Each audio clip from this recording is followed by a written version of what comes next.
할아버지 고 양충식 목사, 아버지 고 양명주 목사, 작은아버지 양치호 목사의 뒤를 따라 300주 목회를 이어가는 양지루 목사입니다.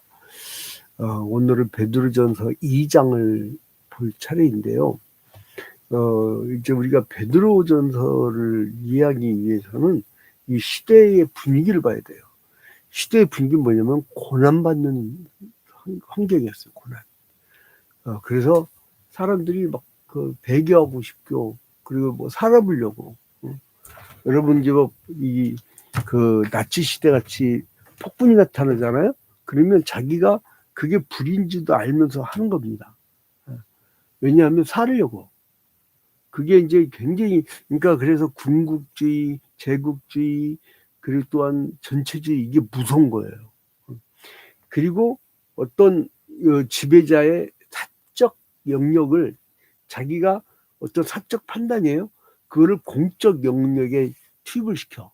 그 다음에 공적 영역에서만 다뤄야 될 거를 사적 영역까지 들어가요. 그 집안 내 구석구석까지 다 그냥 들춰내는 거죠. 그래서 인간이 참 더러운 거예요, 인간이. 그 에덴 동산 이후에 전적 타락, 전적 부패, 전적 무능하다고 하잖아요. 아무튼 이제 그래서 이러한 사람들한테 뭐라면, 야, 니들 나그네야, 나그네. 그 베드로 사도가 택하심을 입은 나그네 된 하나님 백성이라고 이 사람이 표현을 합니다. 그래서 이제 구약 시대 사람들을 쭉 얘기하면서, 야, 니들은 그 구약의 정통성을 이어받은 신약의 이방인인데, 비록 신약의 이방인이지만은 너희들이 바로 새로운 정체성을 가진 너희들이 그 아브라함의 계보를 이은 참된 새 가족이다. 새 정체성이다. 새 소망이다. 그러면 내가 이렇게 예수 믿고 좋아져야 되는데 나 힘들어 죽겠어요. 그러니까 이 베드로 사도가 뭐라면, 자, 고난은 우리의 믿음이 깊어지도록 단련하는 복이야, 복. 응? 고난은 복이야. 고난은 복이야. 이렇게 얘기를 합니다. 고난은 복이다. 여러분, 이게 왜 성립할까요? 근데 이거는 다른 종교에서 볼 수가 없어요. 그래서 이제 뭐라 하냐면은, 이 구약의 이제 이 출애굽과 뭐 여러 가지 이제 얘기를 하잖아요. 그 다음에 이제 이 이방인 그리스도인들에게도 너희들이 바로 그런 제사장이고, 너희들이 바로 그랬던 왕이고, 너희들이 바로 새로운 성제자. 그러니까 여러분, 신약 시대에 들어와서는 신이 인간이 됐기 때문에, 구약 시대 때는 신이 성전에 임했잖아요. 근데 이제 신이 인간에 임했기 때문에 그 성전 건물의 개념이 인간으로 바뀐 거예요. 그래서 우리가 교회 그러면요, 개념을 정확히 하십시오.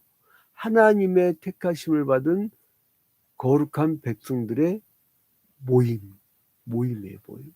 그러니까 우리는 막 내 친구들 대부분이 어떻게 좀 교회를 잘못됐는지 교회를 차린다고 그래요. 용어도 이상하고 교회 교회 개척 예배 가보면 무슨 일반 회사 이렇게 개업식 하듯이 막 그냥 화환 갖다 놓고 이렇게 하는데, 지금 뭐 하는 건가? 사람 몇 사람 모아놓고요, 하나님이 모아주셔요. 그럼 그 사람들 데리고 그게 몇 명이 안 돼도 3명이든 4명이든 충실하게 말씀을 잘 가르치잖아요. 그럼 자기들끼리 성령 충만하게 잘 뭉칩니다. 그게 교회가 되는 거예요. 근데 이제 이게 사람들이 사람과 사람의 귀함을 알지 못하잖아요. 근데 건물은 커지는데 사람의 심령이 냉랭해져요. 그러다 보면 사랑이 없어져요. 아니, 사랑이 없는데 무슨 왜 교회예요? 내가 옆 사람을 모르는데, 우리 홍성순 권사님이라고, 우리가 멀지 않은 큰 교회를 한번 대형 교회를 나도 한번 가봐야겠다 가봤대요. 근데 그분이 저한테 전화 왔어요. 목사님, 한 1년 다니는데 도저히 못 다녔어요. 왜 했더니, 나 이 인간들이 누군지도 모르고 있고, 그리고 이 담당 교육자도 한 번도 자기한테 인사 안 했다는 거예요. 근데 이제 언제 전화가 난리 났냐? 코로나19 때. 사람이 적어지니까 막 그때 비상 걸리더라는 거예요. 자, 이제, 한 사람에게 집중합시다. 사람에게. 그 굉장히 중요한, 우리 개혁주의 사상이거든요. 자, 그러면 우리가 어떻게 되느냐? 자, 여러분, 베드로전서 1장에 보니까, 그러므로 모든 악독과 모든 기만과 외식과 시기와 모든 비방하는 말을 버리고, 그러니까 뭐를 버려야 돼요? 그러니까 이게 악령 사탄마귀는 악독과 기만, 외식, 시기, 비방. 여러분 이게 그게 입에 달리는 사람들이 있어요. 비방이. 근데 이제 대부분 이제 어느 나라든 매국노라든가 아니면 그 외국에 간척질을 한다든가 여러 가지 이상한 짓을 하는 사람들이 하는 게 뭐냐면 비방전이에요. 비방전. 심리전 중에. 그 내부로 들어와서 비방을 해요.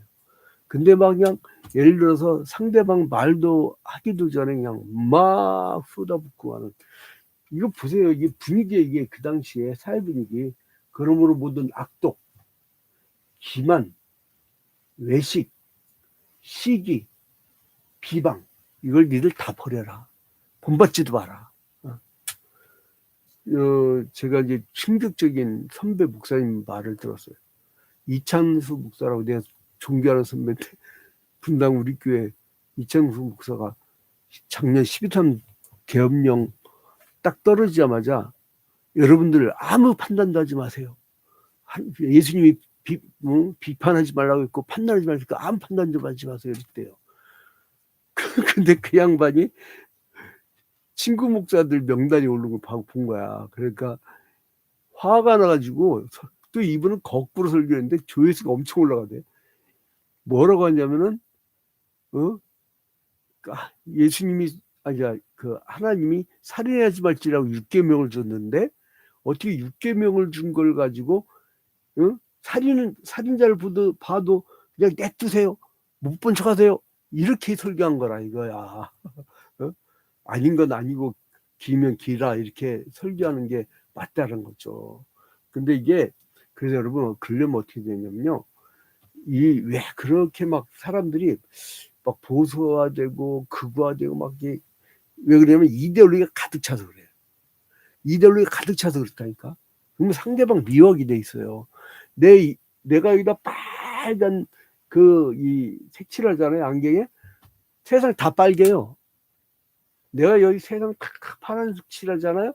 그러면 세상 다 파래요. 내 안경은 투명해야 돼. 그러면 어떻게 되냐? 2절에 갓난 아기들 같이 순전하고 신령한 젖을 삼아라.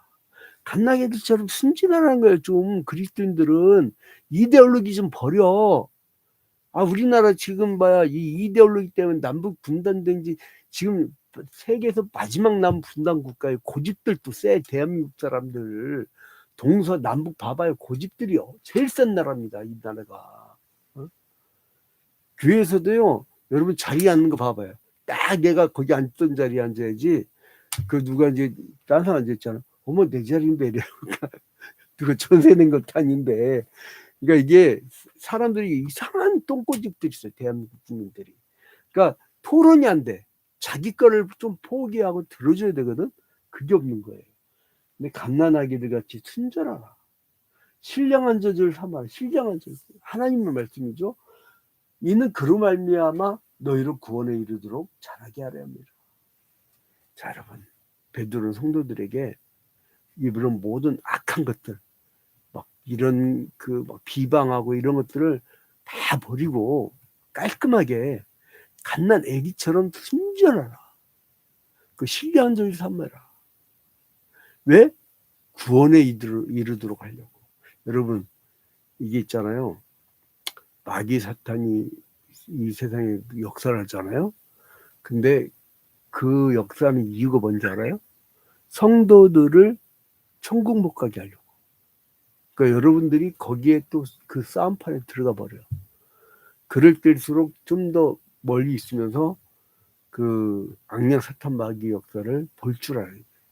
그래서요, 그 영적 지도자들은 뭐 조그만 반응에 팍 하고 나가는 게 아니라 막 나가서 집 안에 떠드는 게 아니라 굉장히 오랫동안 기도하고, 제가 12.3 1주년 때부터 지금까지 그 음식물이 안 들어가.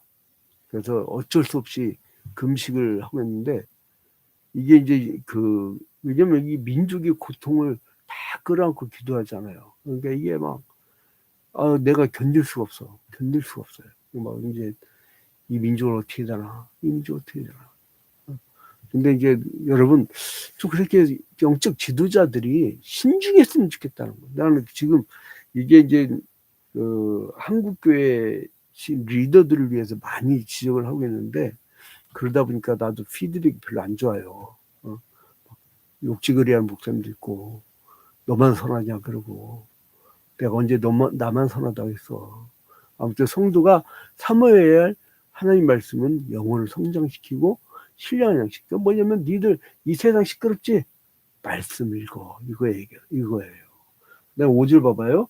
너희도 산돌같이 신령한 집으로 세워지고 예수 그리스도로 말미암아 하나님 기쁘게 받으실 신령한 제사를 드릴 거룩한 제사장이 될지라.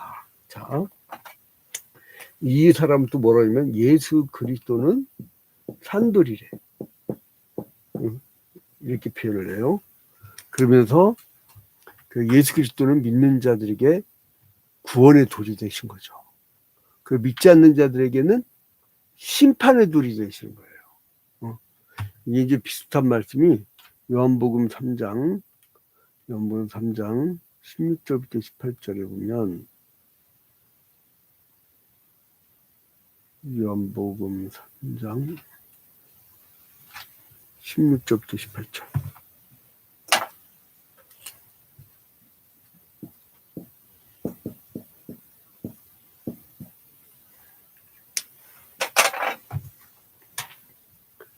요한복음 3장 16절부터 18절.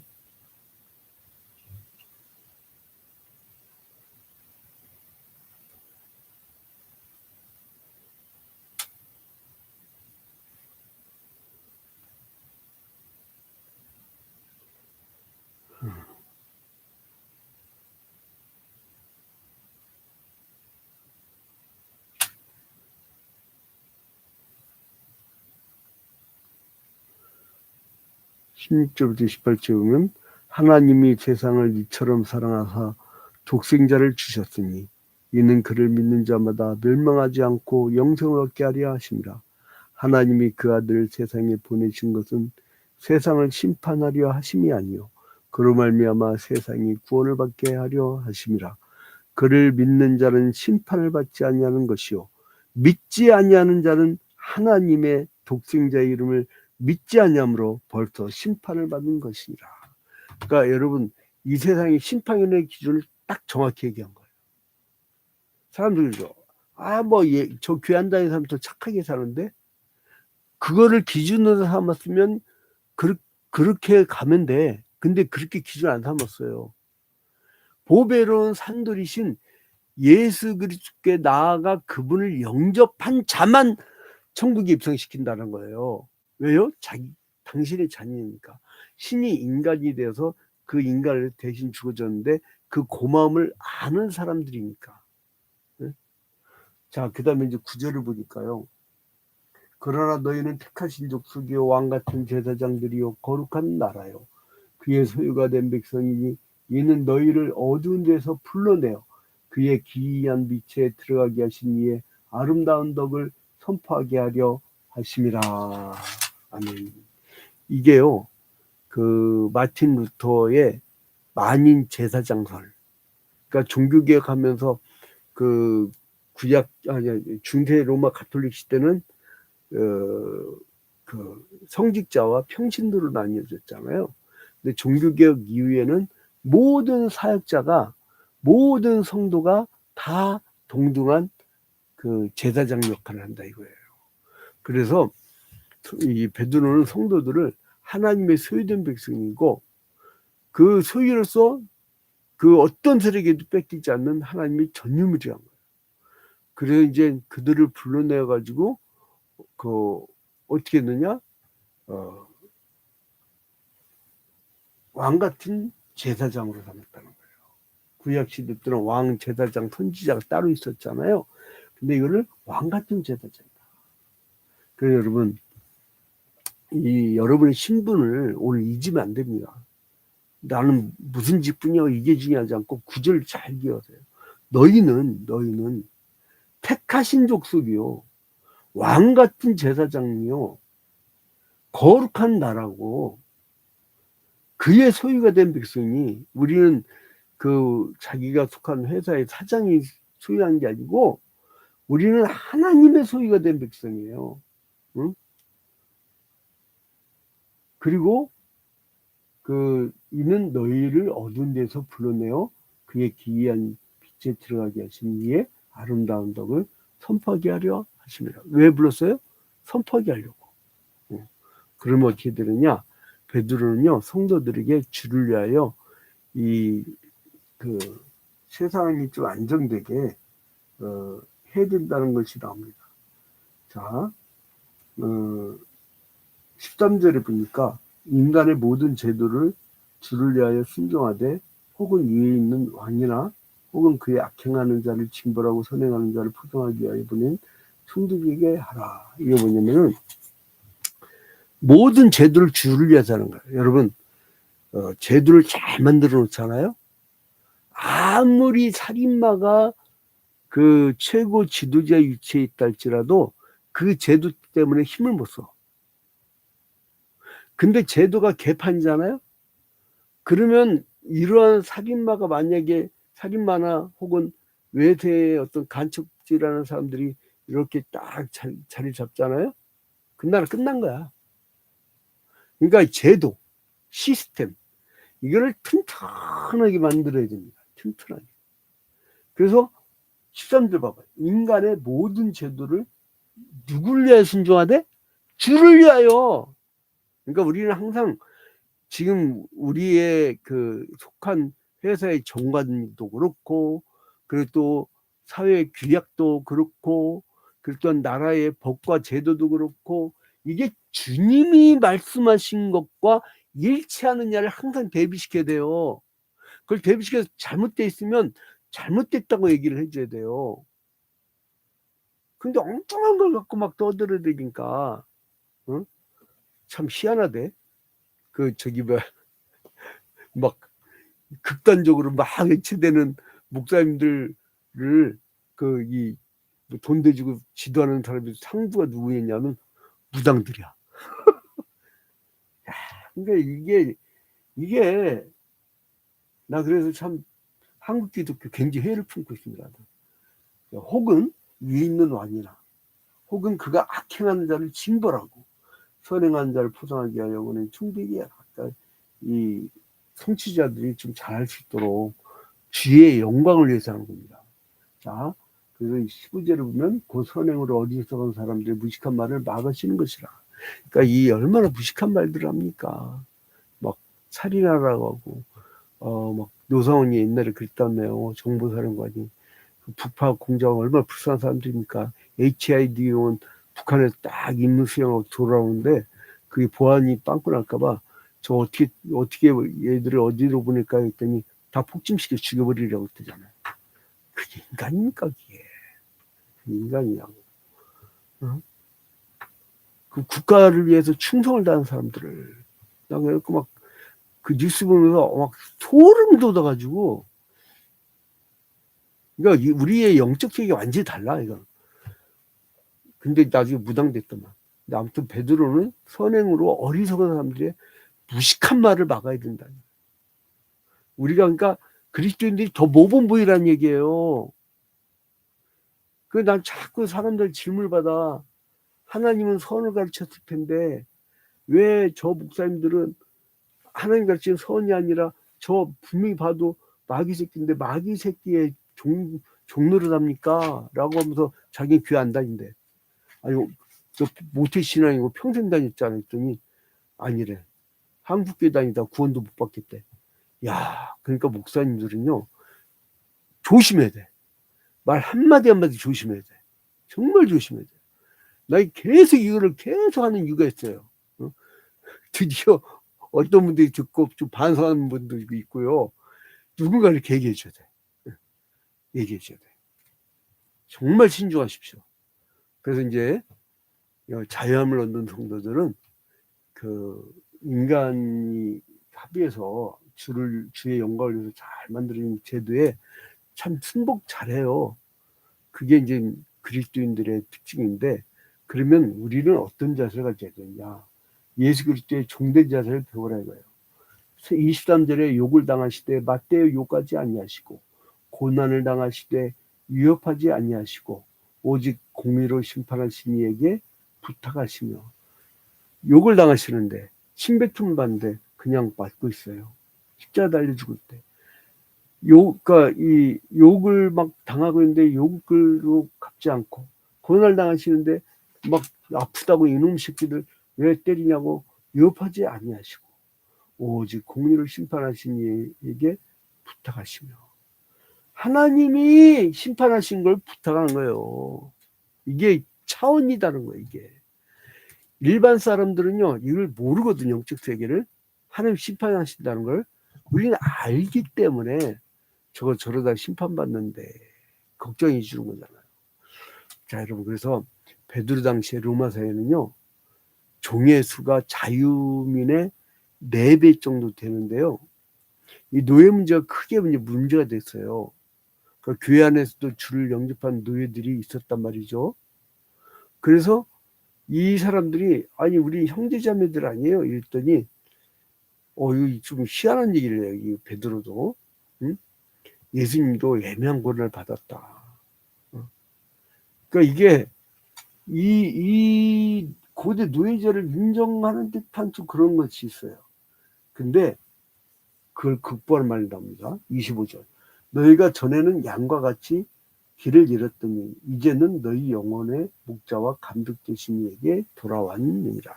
이제는 우리가 같이 막 그 사악한 존재가 됐는데 이제 예수님이 십자가 달려 죽으심으로 말미암아 인생은 이렇게 되는 거구나. 이런 모범을 보여주셨다는 거예요. 그래서 여러분 오늘 하루도 예수처럼 삽시다. 그리고 우리 목사님들 예수 그리스도의 복음, 십자가와 부활이라는 복음의 본질을 가르칩시다. 어디 가서 괜히 막 태극기, 성주기, 이스라엘기 들고 나와 설쳐들지 마시고 좀 신중하게. 여러분 한마디가 한국교회를 살리기도 하고 죽이기도 합니다. 젊은이 다 떠나버리면 나중에 어떻게 하려고. 여러분 좀 우리 예수처럼 합시다. 예수, 오직 예수처럼 사는 하루가 되기를 주님의 이름으로 축원드립니다.